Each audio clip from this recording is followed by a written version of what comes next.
Bapa dan surga, kami kembali dan kami sungguh bersyukur Engkau berkenan atas satukanlah kami sudah berkumpul ya Tuhan yang rindu untuk mendengarkan sabda firman-Mu. Berikan kepada kami amanah yang sehingga kami boleh mendengarkan sabda-Mu dengan sepenuh hati dan kami menerimanya dengan penuh sukacita. Dalam nama Tuhan kami Yesus Kristus, kami telah berdoa dan menaikkan syukur. Amin. Amin. Silakan duduk. Shalom. Shalom. Puji Tuhan ya. Satu lagi saudara kita, Hasan tadi ya namanya ya, akan keluar menjalani kehidupan di luar. Tapi ada satu firman yang saat ini akan menjadi bekal sehingga Hasan di luar sana benar-benar menjadi jiwa yang baru, yang dimenangkan dan akan memenangkan jiwa-jiwa lain yang ada di luar sana. Amin. Amin. Ya, saya akan sharing satu tema untuk kita semua ya, termasuk untuk saya. Temanya adalah tunduk dan taat. Bapak-bapak, saudara, saya mau tanya,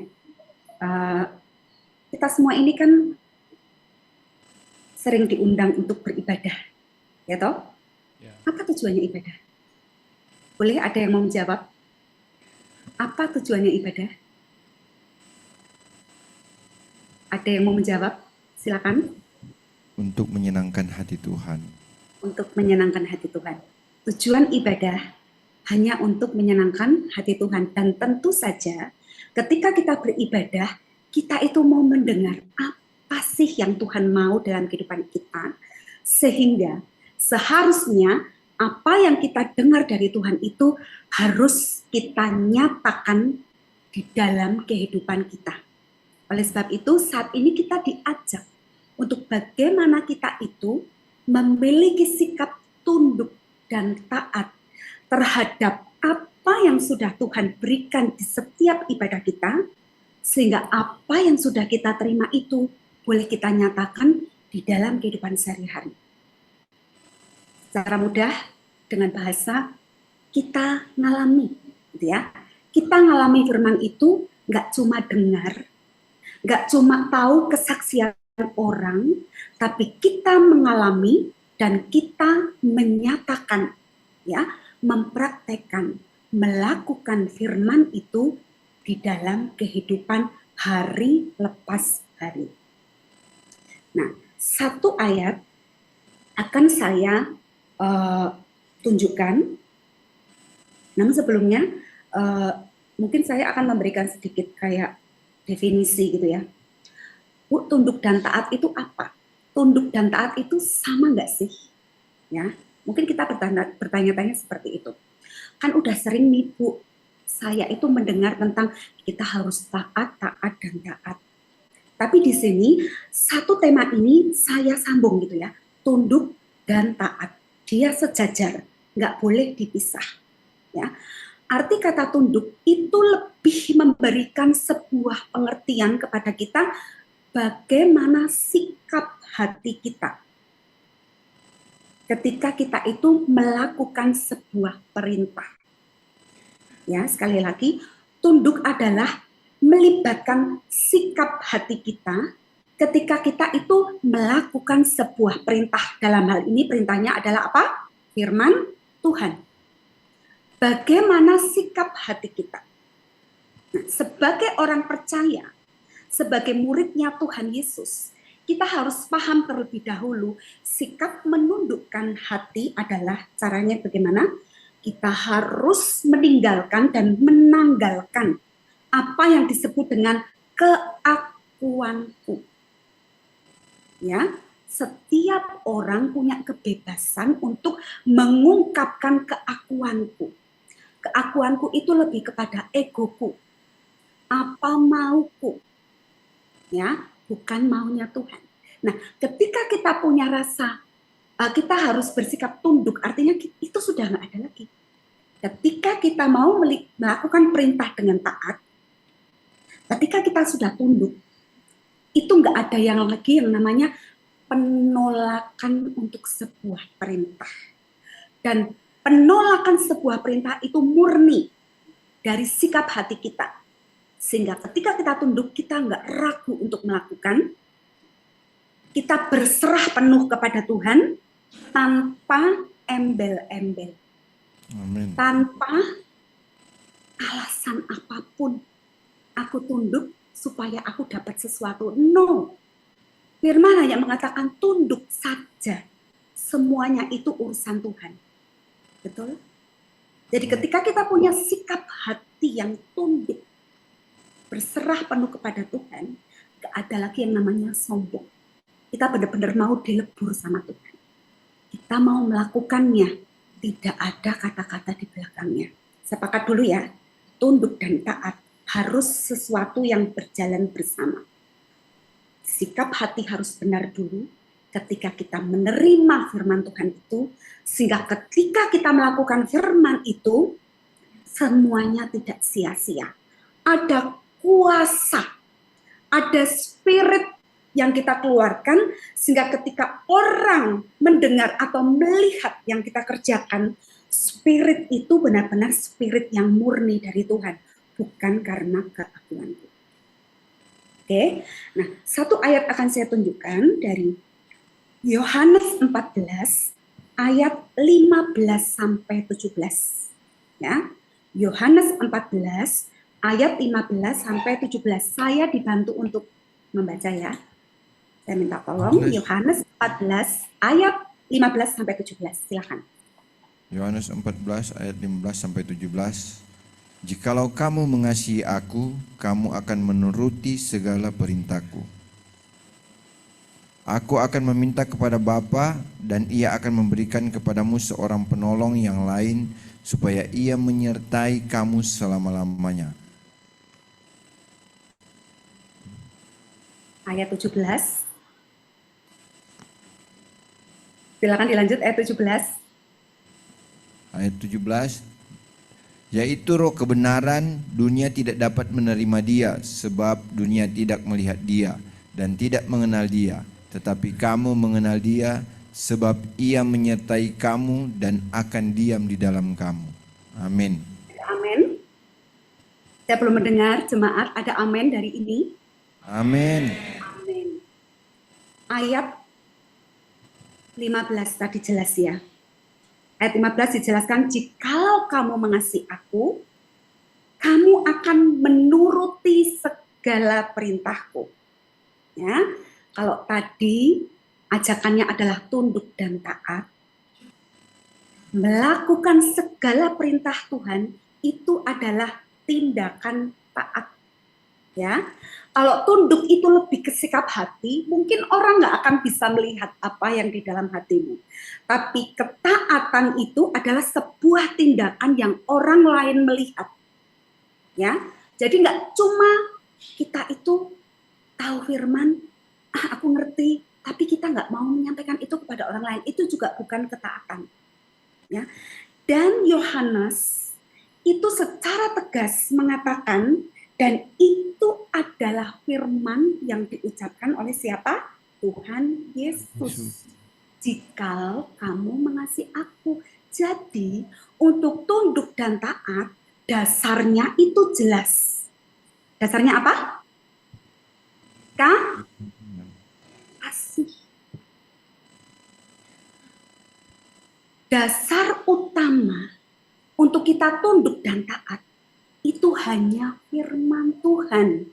Dan Yesus sendiri mengajak kepada kita, firman-Nya itu jelas mengatakan ketaatan itu, penundukan diri itu hanya bisa kita lakukan dengan baik, dengan sepenuh hati, asal dasarnya adalah kasih. Kasih itu tanpa balas. Kasih itu enggak ada alasan, ya. Kita melakukan kasih itu murni, nggak ada alasan apapun untuk kita melakukannya. Contoh, ketika Yesus mengasihi kita, bahkan dia menyerahkan dirinya. Sebenarnya apa sih? Ngapain kok Yesus itu repot-repot gitu ya? Wong Yesus itu tidak bersalah. Yesus itu tidak berdosa, tapi dia itu mau disalibkan, ya. Dia itu mau turun ke dalam kerajaanmu. Tujuannya satu, karena dia sangat mengasihi kita. Maka kemudian ayat berikutnya Tuhan berkata begini, ketika kasih itu sudah ada, ya, Tuhan itu memberikan kepada kita seorang penolong agar kasih itu tetap ada dalam diri kita dan kita melakukan itu dengan baik. Penolong yang lain itu siapa? Roh Kudus. Dan Roh Kudus itu sudah ada masing-masing Tuhan taruh di dalam hidup kita. Ya, penolong yang lain supaya ia menyertai kamu selama-lamanya dalam setiap ucapanmu, dalam setiap tindakanmu, tingkah lakumu, apapun yang kamu kerjakan, ada Roh Kudus yang akan menolong kita supaya kita tetap dalam penundukan diri dan ketaatan yang seperti Yesus mau. Tapi ada ayat yang menarik di bagian terakhir ya, ayat 17. Dunia tidak mengenal dia. Saudara, Yesus itu memberikan Roh Kudus itu hanya kepada orang yang percaya kepada Yesus. Yang dunia itu nggak tahu, dunia tuh nggak kenal, tapi kita itu mengenal. Makanya kalau kita ini sebagai muridnya Yesus, ya, kita bilang, aduh aku punya masalah, Tuhan di mana? Berarti kita belum mengenal Dia. Betul? Roh Kudus itu sudah ditaruh dalam hidup kita. Bukan sesuatu yang dijanjikan, tapi sudah ada di dalam hidup kita. Dan harusnya kita itu mengenalnya. Ya. Amin. Oke. Jadi tunduk dan taat harus didasari dengan kasih. Kasih seperti apa? Seperti Kristus yang menyerahkan hidup sepenuhnya kepada kita. Dan bagaimana supaya kita itu memiliki hidup seperti Kristus? Tuhan tidak membiarkan kita jalan sendiri, tapi Roh Kudus-Nya sebagai penolong kita itu ada bersama-sama dengan kita ya, seiring sejalan. Ya, kalau kita menganggap nggak ada, karena kita sudah lupa. Ya, karena masalah itu terlalu besar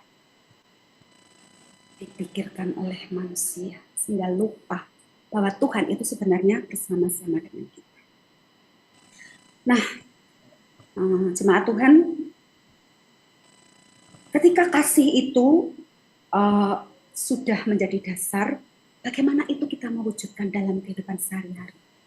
Ada beberapa aspek ya, mau saya tunjukkan, dan ini adalah firman Tuhan. Bagaimana ketaatan itu seharusnya dinyatakan. Kita akan membaca Efesus 6. Efesus 6 ayat 1 sampai 3. Ya. Efesus 6 ayat 1 sampai 3. Tolong dibacakan lagi ya dari Efesus 6 ayat 1 sampai 3. Hai anak-anak, taatilah orang tuamu di dalam Tuhan, karena haruslah demikian.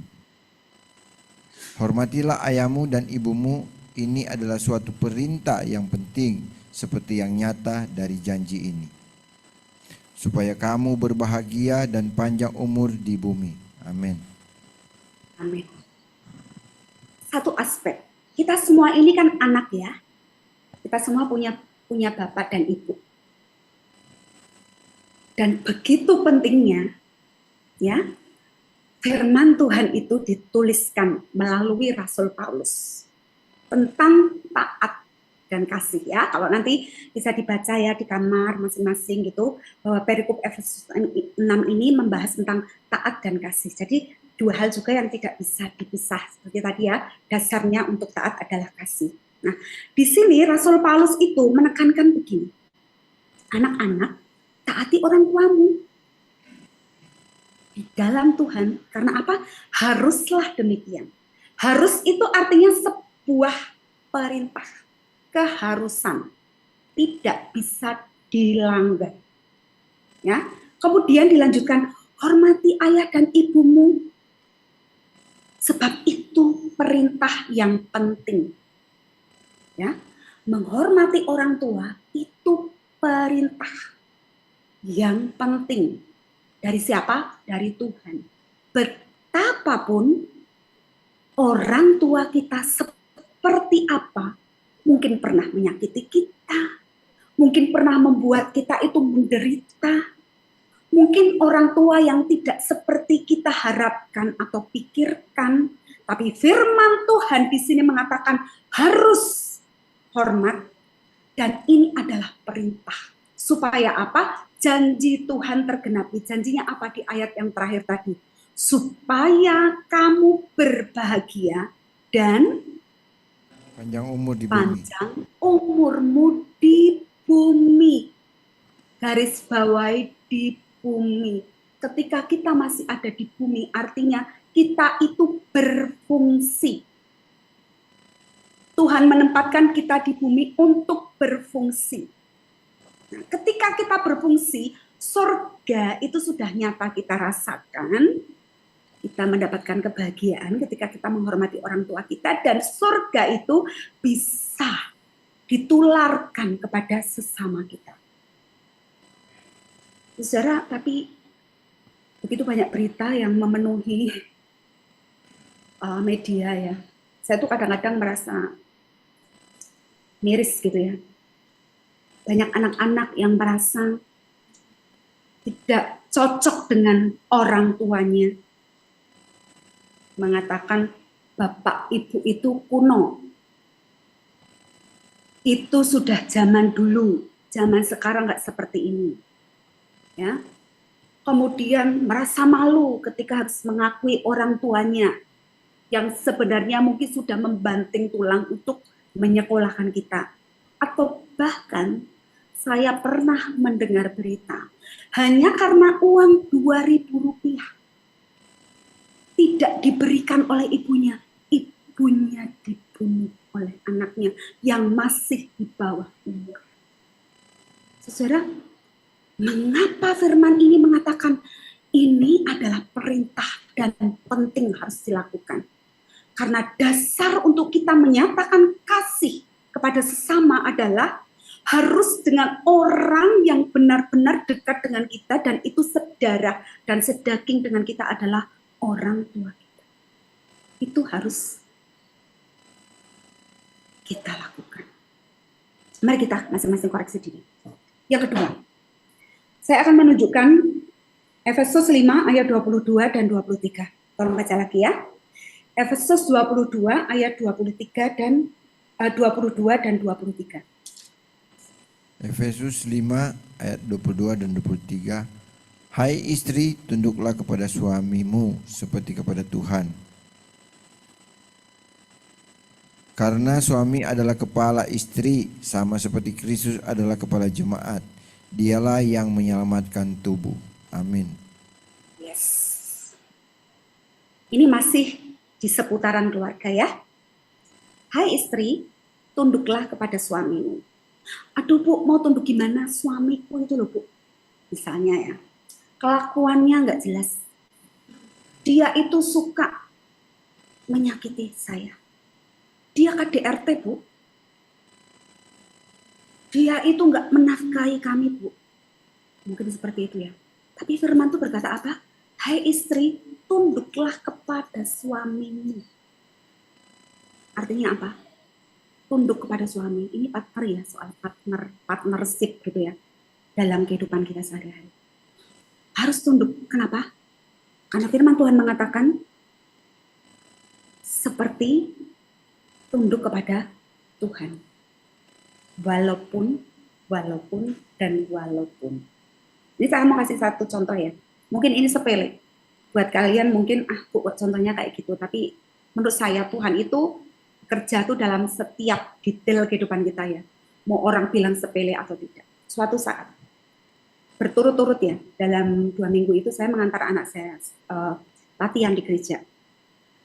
Sering kena hujan gitu ya. Ini hujan, terus jalan kami ke arah gereja itu melewati jalanan yang biasa dilewati truk besar gitu ya. Sehingga mobil itu jadi kotor banget. Mobil kami warnanya putih, jadi sangat kotor. Kemudian besok itu hari di mana anak saya itu akan perform gitu ya untuk melayani di acara KKR Pasca gitu. Terus saya pikir gini, ini mau saya tuh biasa gini loh, mau ke gereja semuanya dipersiapkan, mobil harus saya cuci dan lain sebagainya. Nah suatu saat saya tuh ngobrol sama suami saya tuh masih kerja ya, dia masih di kapal gitu, dia kan ABK anak buah kapal. Jadi saya bilang gini, Mas, aku mau goyang mobil, mau nyuci mobil sendiri maksudnya. Besok mau nganterin Twin, kalau mobilnya ini kayaknya tuh rasanya nggak enak gitu ya. Maksud saya tuh baik, saudara-saudara. Karena saya tahu suami saya tuh suka bersih juga ya. Maksud saya tuh gini loh, maksudku tuh baik. Terus suami saya bilang gini, nggak usah, besok aja dimasukkan ke tempat cucian mobil. Terus saya bilang oke, ya. Tapi saya cuma bilang oke. Tapi saya tetap nyuci mobil itu, ya. Nyuci mobil itu. Nah, ketika saya mengantarkan anak saya, hujannya itu lebat dan paling lebat di antara hujan-hujan yang kemarin. Terus saya gini, aduh Tuhan saya gitu kan. Saya nggak nurut, jadinya seperti ini. Jadi sia-sia gitu ya, mencuci mobilnya seperti itu. Nah, saya pulang, kemudian saya cerita sama anak saya bilang gini, Twin, kemarin tuh ayah udah bilang gini, Bunda nggak usah nyuci mobil, besok dicuciin aja. Maksud ayah nggak tahu apa gitu ya, tapi maksud Bunda kan biar bersih dicuci, malah hujan Twin. Terus anak saya bilang gini, itu sih karena Bunda nggak nurut sama ayah. Saudara, mungkin ini hal sepele ya menurut Anda. Atau mungkin, Bu, kebetulan Bu. Tapi saya tuh mengalami banyak hal yang sepele gitu ya, menurut orang. Tapi nemplak gitu loh, tahu nemplak nggak sih? Saya tuh terus hati saya tuh gini, oh iya ya. Tuhan itu bicara kepada kita tuh dalam banyak cara. Dengan siapapun dan caranya apapun. Salah satu, tunduk. Istri tunduk pada suami itu, seperti contoh saya tadi itu loh. Dan pasti banyak hal lain yang prinsip-prinsip gitu ya. Yang istri itu harus tunduk pada suami. Betapapun suaminya itu seperti apa. Nah sekarang, bagaimana untuk suami? Efesus 5 ayat 25. Ayo tolong dibaca. Efesus 5 ayat 25. Efesus 5 ayat 25. Ya. Hai suami, kasihilah istrimu sebagaimana Kristus telah mengasihi jemaat dan telah menyerahkan dirinya baginya. Yes. Tapi sebagai seorang suami, sebagai orang yang Tuhan taruh di keluarga, suami itu, saya mau tanya deh, suami itu dia punya peran apa sih di dalam keluarga? Ayo bisa dijawab. Kepala. Sebagai kepala. Kepala itu apa? Kepala imam. Imam. Suami adalah imam. Imam adalah perantara ya. Perantara pada waktu di dalam perjanjian lama, imam itu perantara antara umat dan Tuhan. Nah, suami ini punya peran itu, sepenting itu gitu ya. Seistimewa itu. Dia adalah perantara antara seluruh anggota keluarga kepada Tuhan. Nah, ketika imam itu benar, ya, responnya benar kepada Tuhan, tindakannya, apapun itu yang dilakukan itu benar, itu akan memberkati keluarganya. Tapi seberapa banyak seorang suami atau laki-laki itu bisa berfungsi sebagai imam yang sesungguhnya? Bisa menjawab masing-masing ya. Oke. Amin.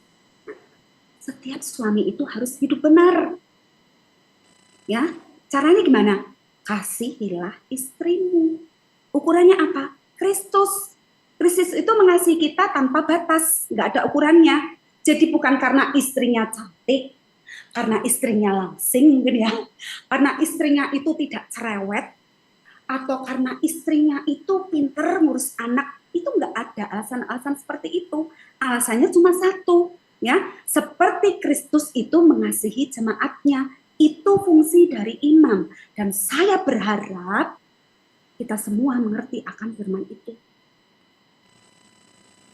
Ya, Bu, saya belum punya imam di keluarga. Ya, kita itu yang menjadi imam gitu ya. Kita ini imamnya untuk keluarga kita.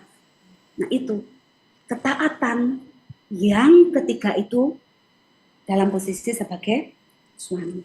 Tadi sebagai anak, sebagai istri, sebagai suami, ini yang terakhir. Efesus 6 ayat 5 dan 6. Silakan dibaca lagi ya. Efesus 6 ayat 5 dan 6. Efesus 6 ayat 5 dan 6.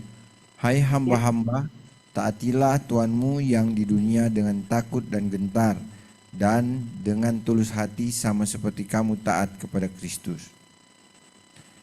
Jangan hanya di hadapan mereka saja untuk menyenangkan hati orang, tetapi sebagai hamba-hamba Kristus yang dengan segenap hati melakukan kehendak Allah. Amin. Amin. Nah, itu adalah bagaimana hubungan kita itu dengan sesama. Ya, itu sebenarnya ingin menjelaskan kepada kita bagaimana hubungan kita itu dengan sesama. Apa kita tulus, misalnya dalam sebuah dunia pekerjaan, seorang anak buah pasti sudah dapat job desk ya masing-masing ya. Dia harus mengerjakan ini, gitu ya. Nah, si anak buah ini akan melakukan, aku melakukan gini supaya aku nanti ya, aku jenjangku makin naik, nanti bosku lihat aku tuh baik, jadi kondituku baik, jadi nanti aku bisa dapat mungkin fee dan lain sebagainya, begitu ya. Mungkin ada yang seperti itu. Nah, tapi di sini Alkitab mengatakan, tunduk dulu kepada majikanmu yang ada di dunia ini, yang kelihatan gitu ya, yang kelihatan. Jadi ketika tadi misalnya seorang pegawai itu melakukan job desk-nya, itu nggak sekedar melakukan job desk ya. Karena banyak juga terjadi, dia melakukan itu, tapi di belakang dia tuh ngerumpi gitu ya, ngobrol-ngobrol sama temannya. Ih, aku tuh habis mengerjakan ini, enak banget ya tuh si bos cuma duduk-duduk, dia tuh cuma ya terima beres aja. Coba kalau nggak ada aku, nggak sukses nih acaranya. Coba kalau nggak ada aku, semuanya tuh pasti berantakan. Ya, ada yang seperti itu. Dan itu tuh nggak melulu di tempat pekerjaan, di kantor gitu nggak ya. Tapi dimanapun kita lah, mental kita itu diuji. Bagaimana ketika kita itu baru di dalam posisi di bawah, ya, di bawah sesama kita. Bagaimana kita itu menghormati, menghargai orang-orang yang Tuhan taruh untuk berada di atas kita.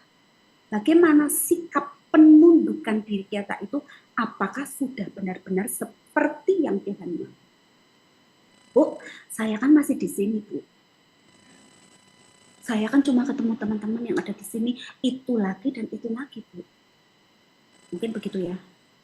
Tapi coba lihat, ketika Anda masih di situ, pasti ada orang-orang lah ya, yang mengatur hidup Anda di situ. Kemudian membuat aturan-aturan. Cobalah, lakukan satu hal, hormati dia, tunduklah kepada dia, karena Tuhan akan melihat sikap hatimu, maka tidak ada mustahil, yang supranatural itu akan terjadi, betul? Amin. Yang tadinya hukumannya seumur hidup menjadi berkurang, yang tadinya sudah dihukum mati jadi seumur hidup. Nggak ada mustahil, karena yang supranatural itu bisa terjadi. Coba ya, kita flashback ya, flashback ke penciptaan, pada saat penciptaan. Adam dan Hawa itu diciptakan oleh Tuhan ya. Dia diciptakan sebagai makhluk teristimewa di antara ciptaan-ciptaan lain. Jadi sebelumnya itu ada ciptaan-ciptaan Tuhan yang lain, kemudian manusia diciptakan di hari yang terakhir, kemudian Tuhan mengatakan, ini adalah ciptaan yang teristimewa karena manusia itu diciptakan seturut apa? Gambar dan serupa Allah. Gambar dan rupa Allah. Artinya apa? Kita itu memiliki sesuatu yang serupa dengan Allah. Ya, contoh, ketika Adam berada di Taman Eden, ya, dia diminta untuk menamai binatang. Dan saat ini kita yang sekarang hidup di zaman ini, kita tahu, oh itu namanya singa, itu namanya harimau, itu namanya semut, dan bahkan ada binatang-binatang yang mungkin kita, namanya kok itu ya, serangga apa gitu, baru tahu namanya. Tapi itu semua Adam kasih nama. Karena apa? Dia itu ciptaan yang istimewa, segambar dan serupa Allah, dan dia saat itu masih memiliki sesuatu yang supranatural. Amin. Amin. Semuanya mungkin. Dia menjadi cerdas, pandai. Karena apa? Roh Allah itu bersama-sama dengan dia. Tapi ketika dia jatuh ke dalam dosa, dia menjadi manusia natural, bukan supranatural lagi. Dia menjadi manusia natural yang untuk mendapatkan apapun dia harus bekerja keras. Harus sekuat tenaga membanting tulang. Dan akhirnya jatuhlah kepada mengandalkan kekuatan diri sendiri. Ya. Aku harus melakukan ini sampai pada titik kemudian misalnya biar aku dapat uang banyak, aku jualan gitu ya, jualan narkoba misalnya. Kemudian untuk cepat dapat uang banyak, biar anak istriku bisa makan, udahlah sedikit aja lah ngambil uang kantor. Akhirnya ujung-ujungnya apa? Ujung-ujungnya kalian ada di tempat itu, gitu ya. Itu adalah salah satu ciri. Kemudian manusia itu menjadi manusia natural, tidak supranatural lagi. Karena apa? Ada selubung dosa yang ada di dalam kehidupan kita. Nah, ketika firman Tuhan mengatakan tunduk dan taat, dan tunduk dan taat itu belum kita lakukan, ketika kita menjadi hamba-hamba siapapun yang ada di dalam kehidupan kita, ya, kita belum dengan murni untuk menundukkan diri, maka selubung itu tetap ada, dan kita tidak bisa menjadi manusia supranatural lagi. Tapi kita, orang-orang yang diberi Tuhan Roh Kudus itu di dalam hidup kita akan bisa mengalami yang supranatural lagi kalau ya tunduk dan taat itu sudah benar-benar kita lakukan di dalam kehidupan kita. Saya akan memberikan contoh ya. Salah satu tokoh di Alkitab yang tidak tunduk dan taat. Nanti bisa baca sendiri, ini perikopnya sangat panjang ya, dari 1 Samuel 15 ayat 1 sampai 35. Di sana diceritakan tentang Saul. Nah, saudara tahu cerita Saul ya? Tahu. Saul itu raja Israel yang keberapa? Pertama. Yang pertama. Jadi zaman dulu itu bangsa-bangsa itu, setiap bangsa itu punya raja, gitu ya. Nah, Israel itu nggak punya raja. Dia nggak punya raja. Terus pada waktu zamannya Samuel, Nabi Samuel, mereka tuh merengek-rengek gitu ya. Bu, kami tuh dikasih raja, seperti bangsa-bangsa lain. Israel tuh nggak sadar, sebenarnya mereka tuh nggak butuh raja, karena raja mereka adalah raja di atas segala raja, yaitu siapa? Tuhan. Ya, Tuhan kan yang membimbing Israel kan, keluar dari tanah Mesir. Tuhan selalu ngomong lewat nabinya, gitu kan, kemudian disampaikan. Tapi mereka masih ingin punya raja, ya. Nah, akhirnya diangkatlah Saul menjadi raja. Tapi coba kita lihat. Dia adalah raja pertama, tapi umur pemerintahan dia tuh sangat singkat, cuma 2 tahun. Karena apa? Ada sesuatu yang tidak dia kerjakan dengan ketepatan. Dia tidak taat kepada Tuhan.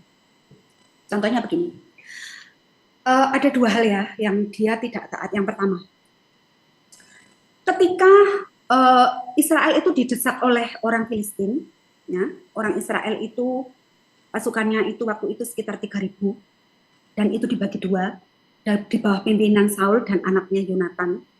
Kemudian orang Filistin itu ya sudah banyak, kemudian senjatanya juga komplit, bahkan dikatakan pasukannya itu tak terhitung karena seperti pasir di lautan. Nah, suatu saat ketika Saul ini merasa terdesak, ya, dia menunggu Samuel gak datang-datang, kemudian dia itu membuat apa? Mesbah, melanggar kekudusan. Bakaran. Dia mengambil alih tugasnya siapa? Samuel. Samuel itu imam, perantara umat dengan Tuhan. Dan dia mengambil tugasnya Samuel.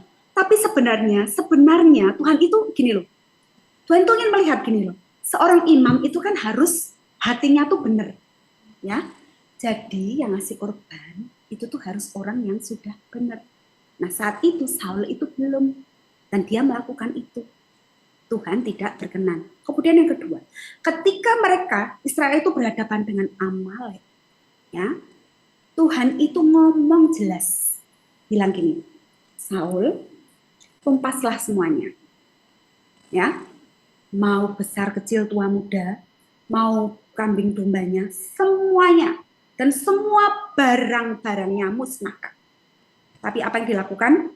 Saul tidak memusnahkan semuanya, rajanya dia bawa, domba-domba kambing yang gemuk-gemuk dia jarah, barang-barang berharga dia ambil, dia tidak menumpas semuanya. Ketika Samuel menegur, dia punya alasan apa? Kan aku mengambil domba-domba gemuk ini untuk apa? Dipersembahkan kepada Tuhan. Saudara, taat, tunduk, dan keinginan pribadi itu seperti sesuatu yang kayak beda-beda tipis gitu ya.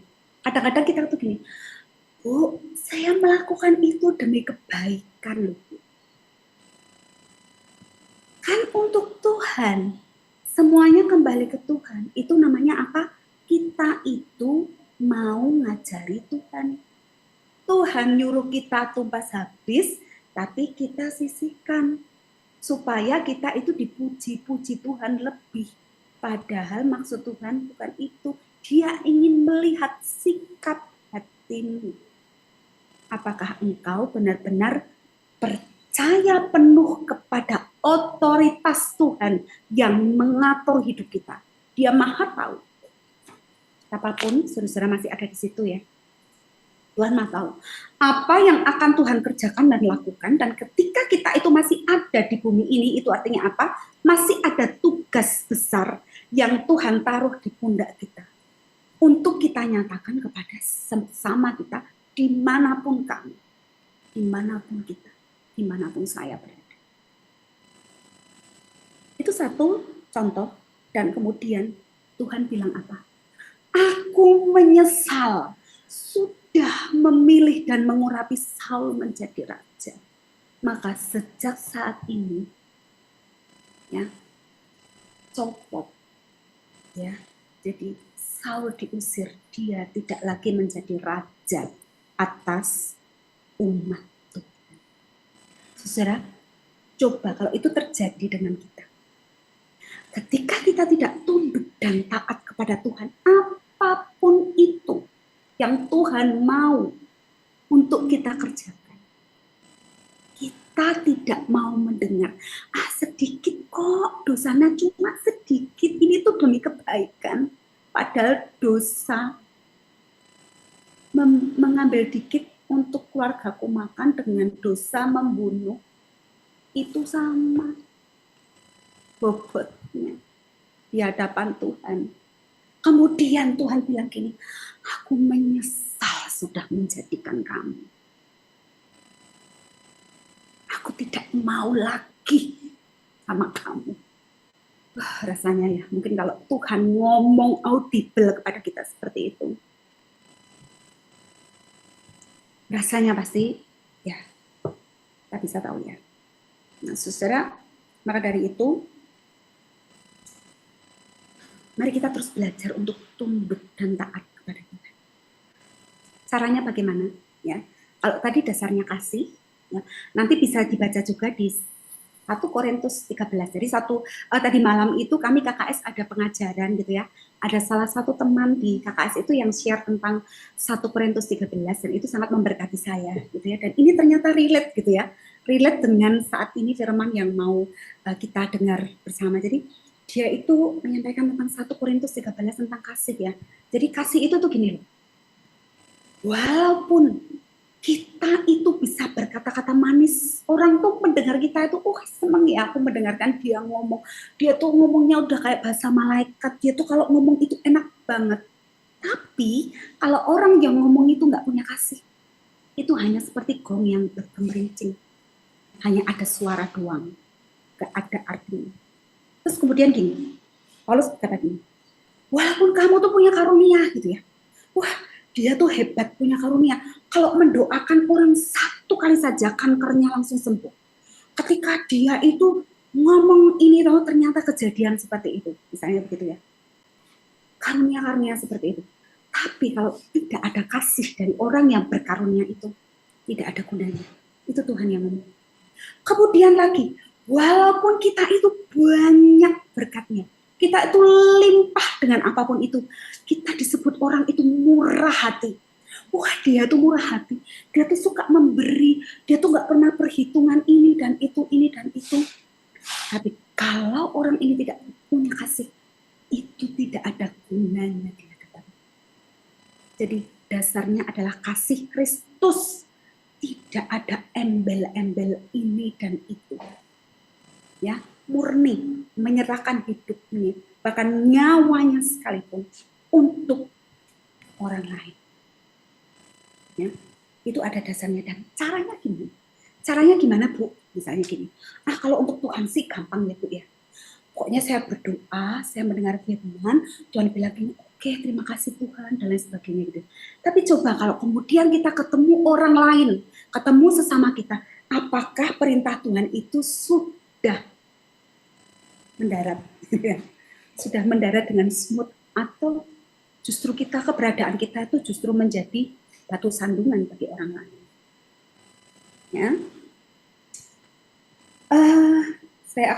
Saya akan sampaikan lagi satu ayat ya.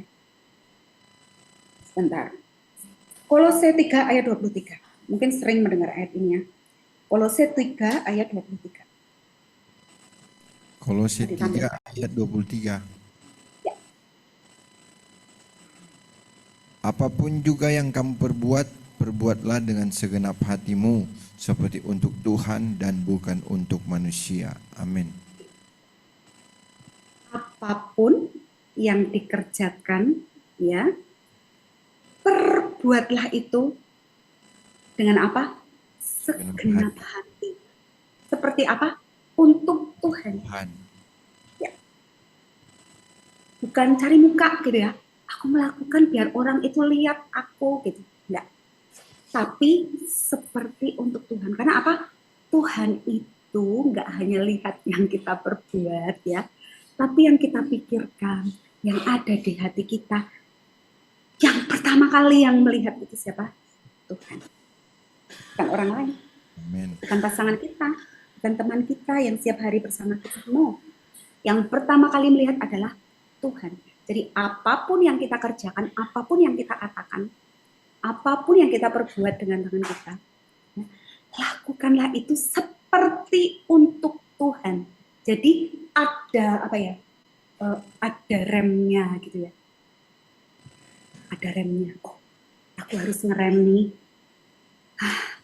Tuhan tahu nih aku melakukan ini, Tuhan pasti nggak suka. Ya, kita sudah harus sampai pada titik itu ya.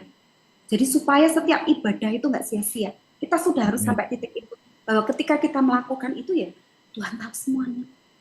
Walaupun baru kita pikirkan atau kita baru angan-angankan.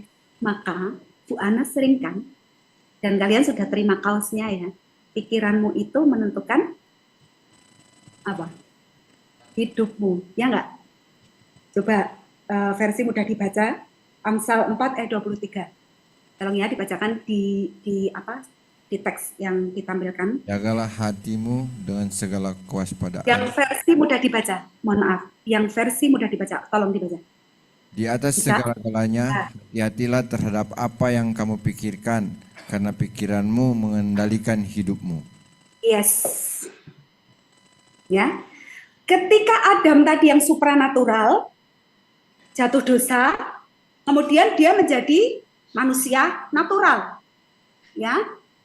Supranatural, bisa melakukan apapun, ya, bisa menikmati apapun yang sudah Tuhan kasih gitu ya. Karena dia jatuh dosa, kemudian dia menjadi manusia yang natural. Nah, untuk menjembatani supaya yang natural ini kembali ke supranatural, dari sesuatu yang tadinya nggak mungkin menjadi mungkin, dari sesuatu yang kita anggap itu tidak akan terjadi, mustahil menjadi mungkin, itu ada jembatannya. Namanya apa? Pikiran. Ya, tolong ditampilkan lagi tadi. Dan dari segalanya itu tadi semuanya ya, di atas segala-galanya itu hati-hatilah terhadap apa yang kamu pikirkan. Nah, karena pikiran ini jembatan gitu ya, karena ini jembatan untuk menuju ke sana, hati-hatilah dengan apa yang kamu pikirkan. Orang Jawa itu suka mengatakan, apa yang kamu katakan itu terjadi. Tapi di dalam firman Tuhan ini juga dikatakan apa yang baru kamu pikirkan belum dikatakan ya ini. belum diucapkan, baru dipikirkan, itu yang akan terjadi. Bu, saya itu sakit GERD gitu ya misalnya. Mah, atau saya punya asma itu ya sudah dari dulu, Bu. Kalau bangun pagi ya saya tuh pasti agak sesek ini. Pikirannya begitu. Ya akan begitu terus. Ya enggak? Bu, nenek moyangku itu memang tidak ditakdirkan untuk kaya, Bu. Dari dulu tuh miskin terus. Ya, kamu akan miskin. Bu, saya itu berjinah karena nenek moyangku itu pernah melakukan itu. Ya, kamu akan berjinah terus. Ya, maka dari itu belajar untuk mengendalikan pikiranmu itu seturut dengan firman Tuhan. Amin. Lakukan ketetapan-ketetapannya. Sehingga kemudian pikiranmu itu menjadi jembatan supaya yang natural ini menjadi yang supranatural. Kemudian orang tuh lihat, wow, ya, melihat yang kita lakukan, yang ada dalam kita. Wow, gitu ya. Tuhan, ya, Spirit Tuhan itu mengalir dan dirasakan oleh setiap orang yang ada di sekeliling kita. Itu adalah goalnya, ya, goal dari kekristenan. Tunduk taat, supaya apa? Kita kembali kepada jati diri kita sebagai manusia yang serupa dan segambar dengan Allah, yang supranatural. Maka dari itu, kita pikirkan hal-hal yang baik. Ada sebuah ungkapan ya dari Bu Ana. Ini tuh disampaikan untuk KKS Win. KKS Win itu di situ adalah isinya tuh anggotanya anak-anak. Nah, jadi kita tuh sekarang punya grup yang namanya KKS Win, winner gitu ya, pemenang. Jadi anak-anak dari usia SD sampai SMA, ada yang kuliah juga. Nah, di situ kemarin itu saya mendengar Bu Ana itu menjelaskan gini, kita harus ada 4 hal ini ya. 4 hal ini harus dipahami, maksudnya gini. Ada 4 T tentang pikiran. Ini saya menyampaikan ini tentang pikiran ya tadi ya. Mohon maaf ya, ini mungkin lebih panjang ya yang saya sampaikan, tapi ini penting ya. T yang pertama adalah apa? Pikiran. Ketika di dalam pikiran itu ada yang pikirannya tuh macam-macam, aku pengen ini, pengen itu. Maksudnya pikiran yang kedagingan ya, pikiran-pikiran yang tentang ego gitu ya. Tangkap itu yang ada di pikiran, misalnya aku nggak mau sakit asma lagi misalnya, tangkap itu. Kemudian T yang kedua adalah tolak, ya. Yang sudah ditangkap itu di dalam pikiran itu, mari kita tolak. Kemudian T yang ketiga adalah tukar, ya. Tukarlah pikiran yang tadi itu, gitu ya. Tukar dengan apa? Roh Kudus, firman. Setiap hari kita lakukan, katakan firman. Tukar dengan itu. Kemudian yang keempat adalah tekun. Tekun itu kaitannya dengan tadi ya, tunduk dan taat. Firmannya itu ditekuni, dilakukan, nggak hanya cuma dipikirkan. Jadi pikiran-pikiran yang buruk itu tangkap, kemudian ditolak, gitu ya. Habis ditolak, tukarlah pikiran yang di sini dengan sesuatu yang Roh Kudus mau, ya, firman Tuhan. Ya, penuhi dengan firman Tuhan, ya. Jadi kalau ngomong sama iblis itu jangan cuma batin, ngomongnya tuh pakai firman, ya. Kalau firman iblis bilang kamu miskin, enggak. Tuhan itu memberikan kelimpahan kepadaku. Ya. Kekayaan kehormatan itu ada di tangan kananku. Itu adalah firman. Hei iblis, kamu pergi. Ya.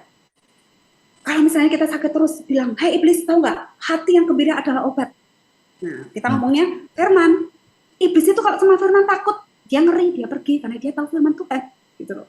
Jadi kalau kita cuma batin, cuma di hati, iblis nggak bisa membaca. Hanya Tuhan yang tahu, ya. Jadi kita ngomongnya tuh dengan firman. Lakukan itu terus ya, lakukan itu terus sebagai habit kita, kebiasaan kita, gitu ya. Maka tunduk dan taat itu akan nyata di dalam kehidupan kita. Amin. Amin. Amin. Boleh nggak sih saya kesaksian untuk menutup bagian ini? Boleh nggak? Bu. Boleh ya. Mohon maaf ya kalau mungkin lebih lama. Begini. suami saya itu kan ABK ya, anak buah kapal. Jadi dia itu bekerjanya karena sistem kontrak. Jadi setelah menandatangani kontrak dari sebuah perusahaan, dia akan bekerja selama 3 atau 4 bulan. Kemudian setelah selesai kontrak dia akan pulang. Nah, dia bekerja itu sejak tahun 2000. Sejak tahun 2000 dia sudah di kapal gitu ya. Dan sampai kemudian punya istri, punya anak dan sebagainya. Suatu saat dia tuh bilang gini, Dok, kalau manggil saya tuh, Dok, aku tuh udah capek ya di kapal, aku pengen di darat katanya gitu. Ya udahlah, minta sama Tuhan gitu kan saya. Terus gini, pada waktu bulan apa ya kemarin saya lupa, maaf saya lupa, di tahun inilah, pokoknya di awal-awal tahun ini, Desember kayaknya dia pulang, terus dia bilang gini, Tuhan aku tuh mau bekerja di darat gitu ya. Nah, singkat cerita, dia bilang gini, pasti nanti kantor akan hubungi aku lagi dan lain sebagainya gitu kan, supaya bekerja lagi gitu.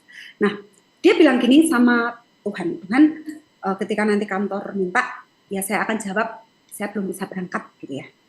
Kantor bertanya 1 kali, 2 kali, 3 kali. Terus dia bilang gini, kalau sampai 4 kali kantor itu minta, dan itu waktunya tuh berjauhan gitu ya jaraknya dari satu ketika mereka menawarkan sampai kemudian bulan apa ya? Maaf saya lupa, ya bulan April lah, Maret gitu ya. Nah itu akhirnya 4 kali, tapi ya bapak-bapak dan ibu ya yang ada di Zoom ini, saya bercerita, Bu Ana, mentor kita, itu tuh mau menikahkan anaknya yang pertama. Nah, kami itu sudah punya hubungan yang sangat dekat gitu ya. Saya tuh kenal Bu Ana tuh udah lama banget. Terus kami tuh pengen banget ketika Nia, anaknya Bu Ana itu menikah, kami tuh pengen menemani gitu ya, waktu pemberkatan. Aku pengen menemani Nia gitu kan. Dia adikku, ponakanku gitu lah. Pokoknya kita tuh udah deket dan itu pernikahannya kan di Jakarta. Terus suami saya bilang gini, waduh, ini kantor ngasih jadwal, tapi kok pas Mia nikah. Jadi kemarin tanggal 10 Mei kemarin itu Bu Ana mantuk gitu ya, mantu Mia. Nah, tapi ternyata kantor minta. Kemudian akhirnya ya sudahlah. Dia bilang gini, kantor sudah ngubungi keempat, ya udahlah. Aku kemarin udah bilang gitu sama Tuhan, keempat aku oke berangkat. Dengan visa 1 bulan ke Arab. Mestinya visanya itu bisa lebih dari itu ya, 5 bulan gitu biasanya. Tapi itu visanya cuma 1 bulan dan suami saya berangkat dengan pikiran tuh gini, nggak masalah visanya cuma berlaku 1 bulan, tapi kan nanti company akan memperpanjang visanya itu, ya, memperpanjang visanya supaya dia bisa stay untuk kerja di kantor. Nah, dia berangkat. Kemudian saya bilang sama Bu Ana, Mbak, saya kalau manggil Mbak, sorry ya, kami nggak bisa ikut ke Jakarta karena Mas Yohanes on board gitu kan. Ya wes nggak apa-apa, doanya saja gitu ya. Nah, tiba-tiba tanggal, Bu Ana kan mantu tanggal 10 Mei ya. Nah, tanggal 6 Mei waktu anak saya itu masih ikut Zoom KKS Win, tiba-tiba suami itu kirim foto apa ya, lupa apa sih, PDF ya, ke WhatsApp saya. Saya gini, loh kok ada tiket pulang. Jadi suami saya itu dapat tiket pulang. Tanggal 7 itu harus keluar dari negara Arab. Karena visanya habis. Kalau dia tidak keluar, dia akan dapat sanksi kurungan di sana selama 6 bulan. Dan dapat ada sanksi uang juga. Dan kalau dia nanti akan kembali ke Arab itu, hanya boleh setelah 5 tahun. Baru boleh kembali ke sana. Sanksinya seperti itu. Kemudian dia bilang sama company, ya udah urus saja saya pulang. Akhirnya dia pulang tanggal 7 hari Rabu ya. Hari Rabu pulang, dia ngabari Bu Ana, Mbak aku pulang. Terus dia bilang, wes pokoknya langsung berangkat ke Jakarta menemani adikmu nikah. Ya, jadi Rabu dia sampai rumah, Jumat kami berangkat ke Jakarta. Karena kami itu kan di Semarang ya, harus menempuh perjalanan sekitar 5-6 jam ke Jakarta. Nah, hari Jumat kita berangkat. Nah, satu cerita ini ya, saudara, saya ingin menunjukkan kepada saudara, tunduk dan taat itu ternyata sudah dilakukan suami saya. Saya paham betul suami saya, dulu dia tidak tahu firman. Dia dulu sangat, istilahnya gini, saya itu kan lulusan teologi ya, mohon maaf ini saya ngomong. Kemudian dia bilang, kamu aja, kalau misalnya ngomongin firman, kamu aja. Kalau berdoa, kamu aja. Aku kan nggak tahu, aku kan jemaat kayak gitu. Tapi ketika dia kemudian sudah memposisikan dirinya sebagai imam yang benar, dia fokus baca firman, dan firman itu dia lakukan, dia itu menjadi jauh lebih wow gitu ya. Dan apapun itu Tuhan berikan kepada dia, termasuk ya ketika dalam pekerjaannya ini dia tunduk dan taat kepada perusahaan, oke lah, minta kerja, aku kerja Tuhan, aku nurut Tuhan. Dan ternyata hanya dengan alasan visa yang company akhirnya tidak bisa memperpanjang, Tuhan kirim dia pulang untuk kami bisa datang ke pernikahannya adik kami ini. Saudara, Tuhan itu bekerja dalam setiap cerita hidup kita. Tadi lagu yang Bapa engkau mengenakku gitu kan, lebih dari siapapun. Jadi Tuhan itu lebih mengenal kita gitu ya. Dia itu sudah tahu harus merendah hidup kita seperti sedetail-detailnya begitu ya. Dari apa yang tadi diterima oleh suami saya. Dan saya juga ikut bersuka cita karena kalau suami saya nggak datang, saya nggak mungkin akan bawa twin gitu ya, masih kecil-kecil ke Jakarta dan sebagainya. Tapi itulah, kalau kita tuh mau nurut sama Tuhan, semuanya tuh enak. Diatur sedemikian rupa. Dan saya tahu bahwa Anda semuanya itu juga dalam tuntunan Tuhan. Efesus 3 ayat 20, ayat terakhir. Mohon maaf, tolong dibaca ya, jadi bekal. Efesus 3 ayat 20. Tolong ditampilkan. Dan dibacakan ya, minta tolong ya. Efesus 3 ayat 20. Silakan. Efesus 3 ayat 20, bagi dialah yang dapat melakukan jauh lebih banyak daripada yang kita doakan atau pikirkan, seperti yang ternyata dari kuasa yang bekerja di dalam kita. Amin. Ya. Bagi dia yang melakukan jauh lebih banyak dari apa? Yang kita doakan dan pikirkan. Sekarang tugasnya adalah doanya dikuatin dan kencengin. Doanya itu apa? Doa itu artinya apa? Kita itu teriak. Enggak cuma diam aja.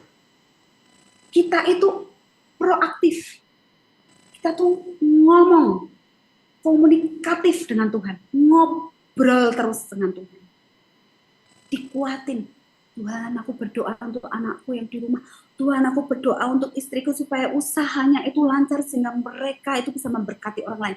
Berdoa, berdoa, dan berdoa, dan berdoa dan pikiran adalah sesuatu yang seiring sejalan. Gak hanya cuma yang kita pikirkan, tapi kita doakan.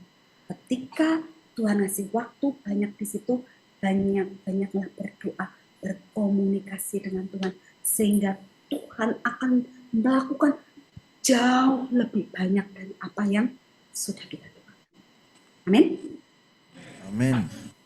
Kita berdoa. Tuhan, terima kasih untuk firman-Mu yang sedang Engkau berikan kepada kami. Engkau mengajari kami untuk terus tunduk dan taat dengan setiap firman yang Engkau berikan setiap hari kepada kami. Ajari kami ya Tuhan untuk memiliki kasih yang seutuhnya seperti Kristus telah lakukan untuk kami, sehingga ketika kami melakukan firman-Mu itu tidak ada alasan apapun untuk kami melakukannya. Terima kasih Tuhan, ajari kami untuk terus mengalami firman itu di dalam kehidupan kami nyata. Bukan hanya sesuatu yang kami gambarkan, hanya sesuatu yang kami pikirkan, tidak, tapi sesuatu yang nyata di dalam kehidupan kami. Kami tahu Roh Kudus akan memberikan kepada kami kemampuan untuk kami terus memperjuangkan setiap ketaatan dan ketundukan kami kepada firman-Mu itu ya Tuhan, sehingga banyak orang mendapatkan berkat melalui setiap tutur kata kami, perkataan kami, tingkah laku kami, perbuatan kami, dan apapun itu yang sudah Tuhan taruh di dalam kehidupan kami. Kami benar-benar menjadi berkat bagi sesama kami. Terima kasih Tuhan, terima kasih. Terima kasih atas firman-Mu pada hari ini. Mohon ampun manakala ada dosa ketika kami mendengarkan firman-Mu pada pagi hari ini. Di dalam nama Tuhan kami Yesus Kristus kami telah berdoa dan mengucap syukur. Semua yang percaya katakan Amin. yuk bangkit berdiri.